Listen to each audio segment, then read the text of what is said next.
Welcome! In front of me I have Realme Watch 3 and I'm gonna show you how to unpair this watch from the iPhone. First, we need to open the Realme Link application on the iPhone that is paired with our watch.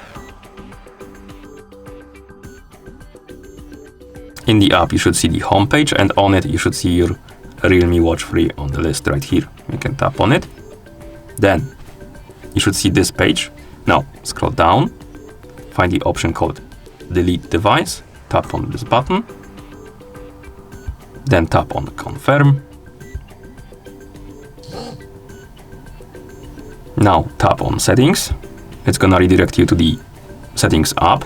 Here find the option called Bluetooth, tap on it, and as you can see, here we have two devices named Realme Watch 3. Now tap on the info icon next to one, tap on Forget Device, tap on Forget Device, then tap on the info icon next to second one, tap on Forget Device, tap on Forget Device.